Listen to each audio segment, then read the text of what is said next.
Hello everyone, आज हम management accounting का जो नेक्स्ट टॉपिक करने जा रहे हैं वो है लिमिटेशंस ऑफ मैनेजमेंट अकाउंटिंग। कि मैनेजमेंट अकाउंटिंग हालांकि डिसीजन मेकिंग प्रोसेस में हमारी काफी मदद करता है, फिर भी जो है हमारा इसमें कई तरह की लिमिटेशंस जो है जिसकी वजह से हमारे डिसीजन जो है वो सही नहीं आ पाते हैं। तो वो हमारी लिमिटेशंस क्या क्या हैं। फर्स्ट आ गया आपका बेस्ड ऑन अकाउंटिंग इंफॉर्मेशन, कि जो मैनेजमेंट अकाउंटिंग डाटा है, जो मैनेजमेंट अकाउंटिंग में जो एनालिसिस किया जाता है वो कॉस्ट अकाउंटिंग और फाइनेंशियल अकाउंटिंग के डाटा पे जो है बेस्ड होता है। और इन दोनों में दिया जाने वाला डाटा जो है हिस्टोरिक नेचर का होता है, इसलिए जो डिसीजन होगा वो फ्यूचर पास्ट डाटा के एनालिसिस के बेस पे होगा, जिससे जो है हमारा डाटा जो हमारी इंफॉर्मेशन है, जो डिसीजन मेकिंग प्रोसेस है वो फ्यूचर के लिए सही नहीं हो पाएगी। दूसरा, अगर किसी अकाउंटिंग इन्फॉर्मेशन में, ये चाहे वो फाइनेंशियल या कॉस्ट अकाउंटिंग इन्फॉर्मेशन में किसी तरह का भी जो है हमारा उसमें बायसनेस है या कुछ गलत लिखा गया है उसमें, तो उसका इफेक्ट भी जो है हमारा मैनेजमेंट अकाउंटिंग में खुद ब खुद आ जाएगा, क्योंकि मैनेजमेंट अकाउंटिंग इन दोनों पर ही बेस्ड जो है मानी जाती है। सेकेंड आ गया आपका लैक ऑफ नॉलेज।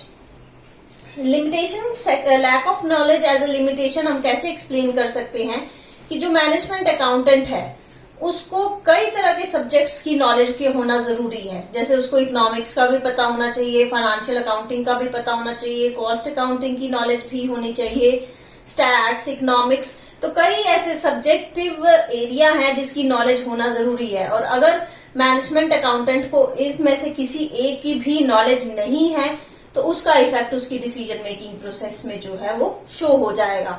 मींस वो सही तरह से जो है इंफॉर्मेशन को एनालाइज नहीं कर पाएगा। नेक्स्ट आ गया इंट्यूटिव डिसीजंस। इंट्यूटिव डिसीजंस का मतलब है इंट्यूशंस के बेस पे लिए जाने वाले डिसीजन। हालांकि मैनेजमेंट अकाउंटिंग जो है वो साइंटिफिक एनालिसिस प्रोवाइड करवाता है, जिससे जो है डिसीजन मेकिंग प्रोसेस फैक्ट्स और फिगर्स पे बेस्ड होती है।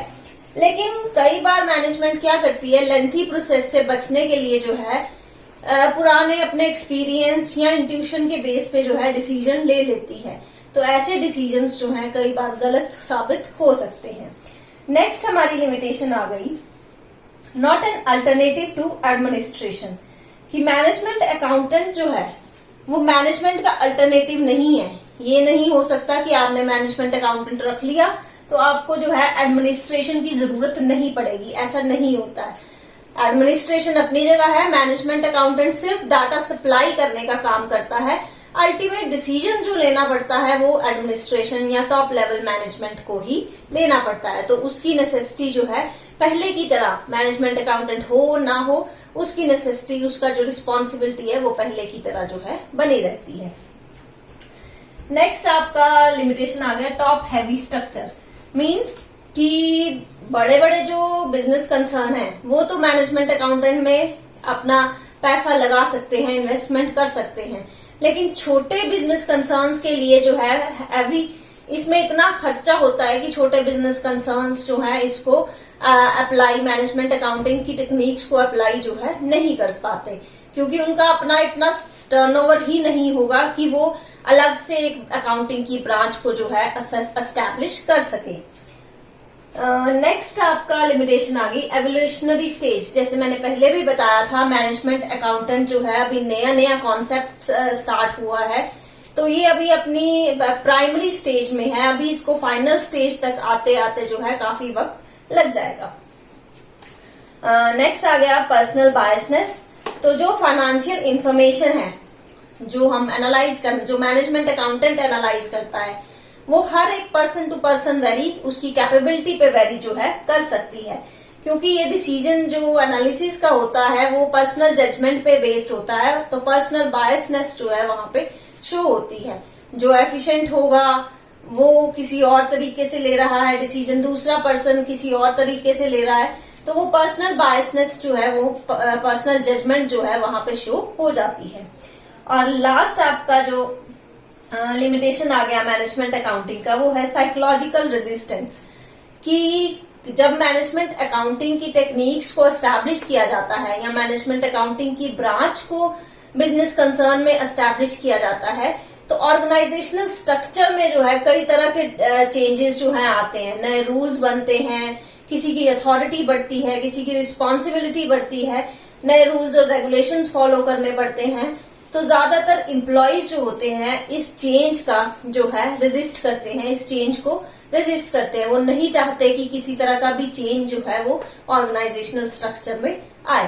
तो ये थे आपके लिमिटेशंस ऑफ मैनेजमेंट अकाउंटिंग। जो नेक्स्ट टॉपिक हम करेंगे वो है हमारा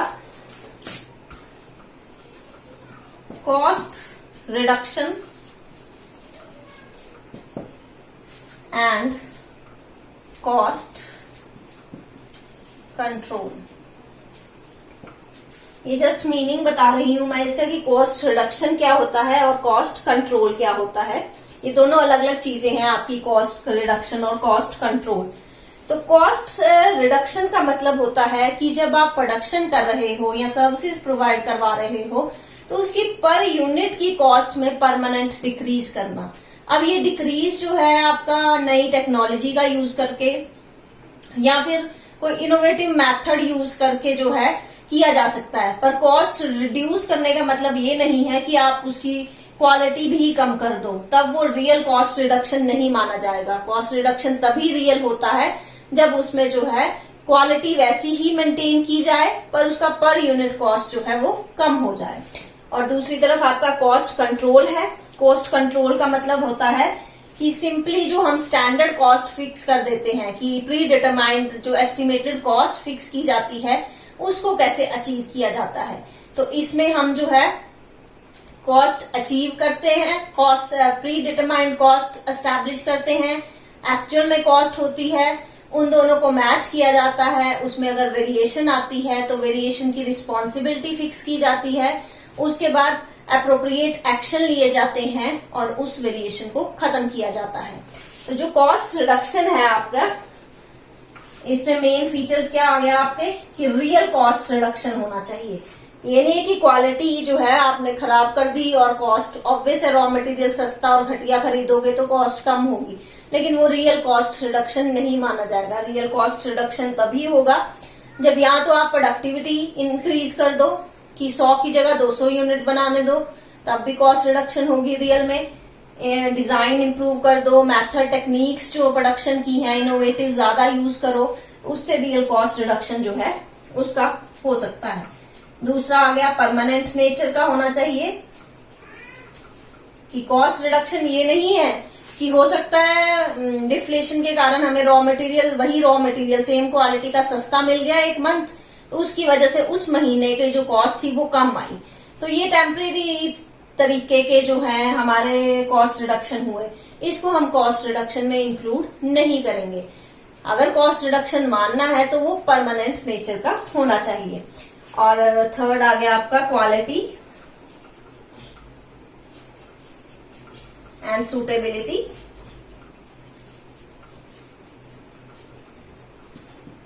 कि आपकी जो कॉस्ट रिडक्शन करनी है उससे क्वालिटी में किसी तरह का डिफरेंस जो है नहीं आना चाहिए। पहले जिस क्वालिटी का प्रोडक्ट बनता था उसी क्वालिटी का प्रोडक्ट अब भी बनना चाहिए, बस उसकी पर यूनिट कॉस्ट जो है वो कम होनी चाहिए। तो ये थे आपका कॉस्ट रिडक्शन। कॉस्ट कंट्रोल में जैसे मैंने बता दिया, स्टैंडर्ड कॉस्ट फिक्स करो, फिर आपकी एक्चुअल कॉस्ट होगी, दोनों को हम जो है कंपेयर करेंगे और उसमें जो वेरिएशन आएगा उसकी जो है रिस्पॉन्सिबिलिटी फिक्स की जाएगी। रिस्पॉन्सिबिलिटी जब फिक्स हो जाती है तो उसके बाद जो है जो एप्रोप्रिएट लगता है मैनेजमेंट को उसके अकॉर्डिंगली डिसीजंस जो है लिए जा सकते हैं।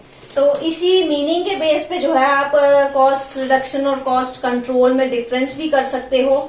जैसे कॉस्ट कंट्रोल का मेन आपका जो ऑब्जेक्टिव है, उद्देश्य है, वो कॉस्ट को स्टैंडर्ड कॉस्ट के करीब लेके जाना है। मतलब जो हमने पहले से फिक्स कर दिया है एक्चुअल कॉस्ट उसी के बराबर आनी चाहिए, उसमें वेरिएशन नहीं होनी चाहिए। और इसका मेन ऑब्जेक्टिव जो है पर यूनिट कॉस्ट को कम करना है।